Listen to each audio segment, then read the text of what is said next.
understand how law enforcement has always affected the black community. When he talks about outsiders coming in, he doesn't understand that it was always those who had the ability and chose to do the organizing that has pushed forth the human rights, civil rights agenda in this country. Police brutality has always been an international issue. However, during the past years, it has become a growing epidemic. There have been countless documented scandals of police brutality across the U.S. Coverage stories such as the killing of unarmed teenager Michael Brown in Ferguson, Missouri, and the death of Eric Garner, placed in a chokehold by a New York City policeman, have received widespread attention across the country. 79% of police officers are not satisfied with the way that the justice system deals with the individuals that they arrest. 49% feel that the only way a criminal will receive any punishment was to punish the individual him or herself. Americans commonly believe law enforcement's role in society is to protect them and ensure peace and stability within the community. But the sad reality is that the police departments are often more focused on enforcing laws, making arrests, and issuing citations. As a result, we are 8 times more likely to be killed by a police officer than by a terrorist. How and why is it that, statistically speaking, Americans should be more fearful of local cops than terrorists?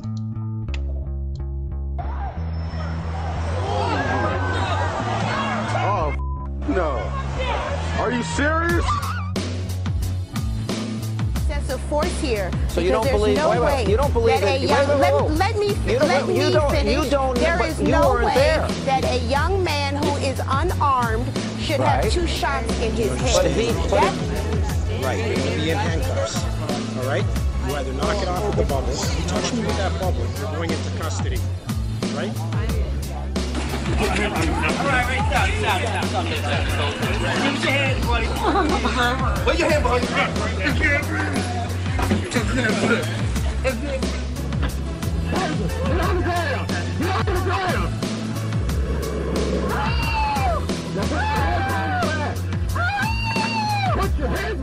Violent civil disobedience compelled the president to meet with young activists from around the country, because this is not only about Mike Brown, but it's about the Mike Browns of America. It's about Tamir. Each year, thousands of police misconducts are reported, especially by African Americans and other people of color. It occurs every day in cities and towns across the country. Through the findings of a USA Today analysis of 7 years of FBI data, a quarter of the 400 annual deaths reported to the federal authorities by local police departments were white on black shootings.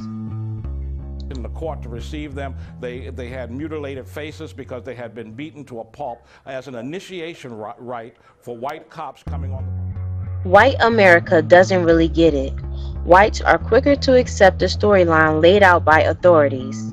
But why should you care? Well, black people across the United States are more likely to face discrimination in the criminal justice system and be harassed, arrested, and shot by police. Sadly, even the most extreme cases of police excess often end in little punishment. But that has not stopped the strive and determination to retaliate.